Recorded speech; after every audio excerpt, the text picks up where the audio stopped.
Las ovejas perdidas. Con este estudio busco que puedan comprender que somos parte del pueblo de Dios, un remanente fiel, un solo pueblo, con un solo Dios.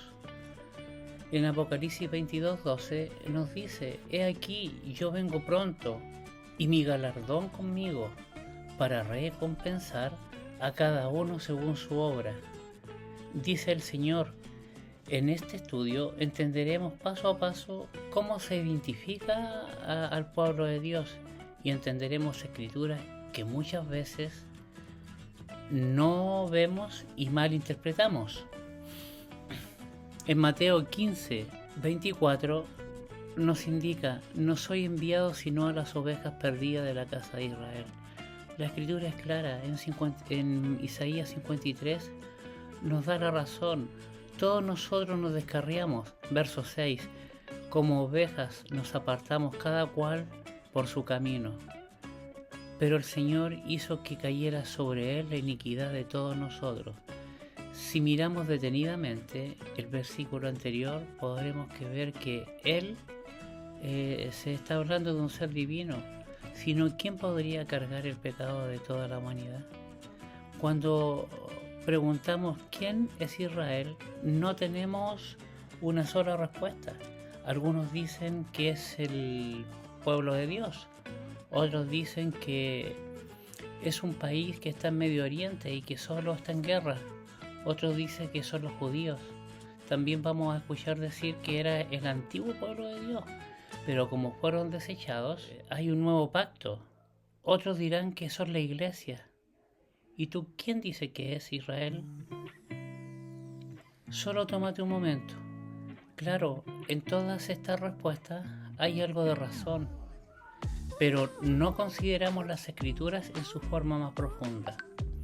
La verdadera respuesta que nos da para reconocer a los verdaderos hijos de Israel, a los Bené Israel, a veces olvidamos o pasamos por alto que Israel son 12 tribus que forman el pueblo de Israel. Claro, tenemos que tomar en cuenta que Israel se dividió en los dos reinos y nunca más volvieron a unirse. Uno fue el reino del norte, que es identificado como la casa de Israel, y el reino del sur, que fue conocida también como la casa de Judá. Los dos reinos se apartaron de la Torá, abandonaron a su Dios y dejaron atrás el pacto. La casa de Israel, o reino del norte, fue llevada cautiva por los asirios en el 721 tras un vigoroso ataque enemigo y nunca más volvieron.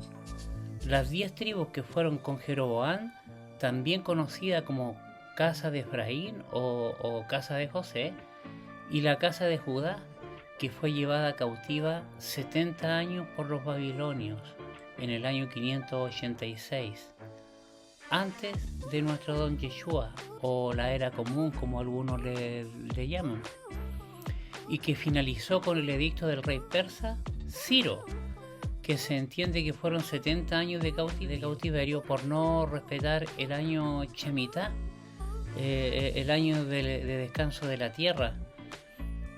Y parte de la casa de Judá volvió a Jerusalén, mientras que algunos no regresaron, ya que por su avanzada edad o asimilación que habían tenido con los babilonios y su cultura y costumbres. Es el caso del profeta Daniel, que entonces tenía una edad avanzada, cerca de los 100 años, dado que vivía en el reinado del rey Ciro. A partir del 539, antes de nuestro don Yeshua, su muerte se sitúa más o menos en el tercer año del soberano, vale decir, entre el 536 y el 530, antes de la era común, como ya les dije. Y así como Daniel y Ezequiel, tantos otros lloraron en las riberas de los ríos de Babilonia. Como les decía, una pequeña parte de los cautivos volvieron a reconstruir la amada ciudad. Como téngase presente, la casa de Judá no reconoce a Daniel como profeta, ya que habla de la muerte del Mesías, y tenemos que tomar en cuenta que todo lo que hable del Mesías de Yeshua, la casa de Judá lo va a rechazar, como está escrito. Sin embargo, así como la casa de Israel fue llevada cautiva, igual que su hermana la rebelde Judá, la promesa fue unirlas en algún tiempo futuro desconocido en ese tiempo para ellos, así como hoy en día para muchos. Entonces, nos preguntamos cómo, cuándo y por qué. La respuesta te va a sorprender. Quédate hasta el final, amado hermano. En Jeremías 33 nos dice: porque aquí vienen días, dice el Señor, cuando restauraré el bienestar de mi pueblo, Israel y Judá, el pueblo del Señor. El Señor dice también: los haré volver a la tierra que di a sus padres y la poseerán. En Sofonías 3:20 nos indica: en aquel tiempo os traeré, ciertamente os daré renombre y alabanza entre todos los pueblos de la tierra, cuando yo haga volver a vuestros cautivos ante vuestros ojos, dice el Señor. En el tiempo del Mesías Yeshua y posteriormente, la expectativa de los discípulos era ver el reino de Israel restaurado, y todos murieron esperando que esa promesa se hiciera efectiva. Pero como dijo Mashiach, en Hechos 1:7 lo podemos leer: no os corresponde a vosotros saber los tiempos o las sazones que el Padre puso en su sola potestad. Nosotros no alcanzamos a dilucidar, como seres de carne y hueso, como seres temporales, la grandeza del pueblo de Israel, el pueblo que eligió ya, tal como la parábola del hijo pródigo. Entenderemos que no es una ilustración o una enseñanza que se refiere a personas, aunque muchos piensan que sí, sino que a las dos casas antes descritas. En la restauración nos daremos cuenta que habla de la casa de Israel y de su hermana la rebelde Judá, como les indicaba, así como en Ezequiel 37, que nos habla de los palos de Efraín y de Judá. Pero antes de seguir, los invito a que revisemos un verso en Ezequiel 18:27, y nos indica: y cuando el impío se aparta de la maldad que ha cometido y practica el derecho a la justicia, ciertamente salvará su vida. En Isaías 1:18, ¿quién no lo ha leído? Venid a mí, luego, dice el Señor, y estemos a cuenta, razonemos.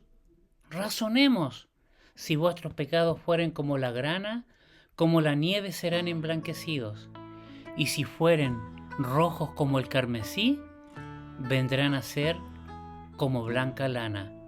Ahora la pregunta es si estamos dispuestos a razonar y a aceptar la verdad que está escrita acá en la Sagrada Escritura, y no quedarnos con elementos o información que nos han pasado muchas veces equivocada y hemos atesorado como una verdad absoluta.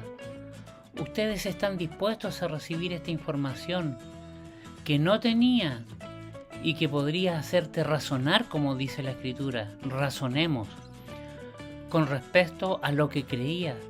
Sí, sé que es difícil, sobre todo para los líderes, los maestros o pastores, pero es necesario que escudriñemos la verdad, no mi verdad, no tu verdad, sino la que nos ofrecen las Escrituras y que muchas veces no advertimos o simplemente las leen e interpretan por nosotros. Es sabido ya que las denominaciones hacen revistas y le dan su propia interpretación. Hay un sinfín.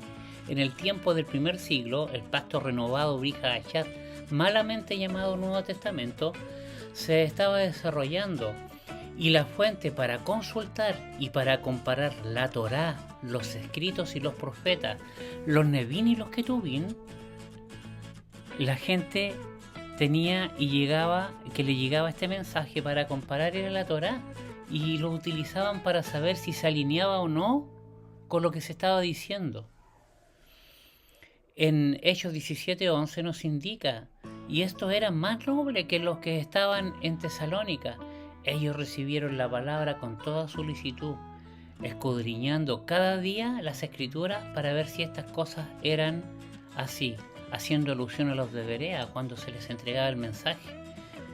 Claro, la Torá fue y ha sido y será un mapa. Nosotros igual necesitamos auditar y revisar en lo que creemos, usando este mapa, la Torá de Dios, para poder entender qué habló Yeshua y qué mensaje realmente entregó. Si no entiendo y me rehúso a leer el Antiguo Testamento como es conocido, el Tanaj, la Torá, y pienso que ya no es válido, nunca entenderé y entenderás lo que en este pasto renovado nos indica. Y en vez de seguir al rabino Yeshua HaMashiach, Jesucristo como tú lo conoces, del cual el profeta Moshe habló, indicó que deberíamos escuchar, y nos dice en Deuteronomio 18, nos dice: un profeta en medio de ti, de tus hermanos como yo, se levantará, y a él oiréis. Te harás seguidor de Saulo de Tarso, Shaul, o de Yeshua. Pedro nos indica que es muy difícil de entender. Pablo, en 2 de Pedro 3:16 nos dice: Pablo escribe sobre estos temas en todas sus cartas, pero a veces hay cosas en ellas muy difíciles de entender, que los ignorantes y débiles en la fe cambian el significado de las enseñanzas de Pablo y de las otras escrituras. Las otras escrituras son el Tanaj o Antiguo Testamento, causando así su propia destrucción. ¿Tú entiendes a Pablo? Vemos cómo hoy en día se cambian las cartas de Pablo, indicando que la Torá está terminada, que los mandamientos de Dios son para los judíos, que los gentiles están bajo gracia. Pero para entender tendremos que empezar desde el principio, donde se inicia el Bereshit, Génesis. Como tú lo conoces, sabemos que las escrituras deben estar alineadas con la ley y los profetas. Cuando nos aferramos a algo que no cuadra con lo anterior, o solo tomamos lo que consideramos que nos sirve, estamos rechazando al Dios de Israel.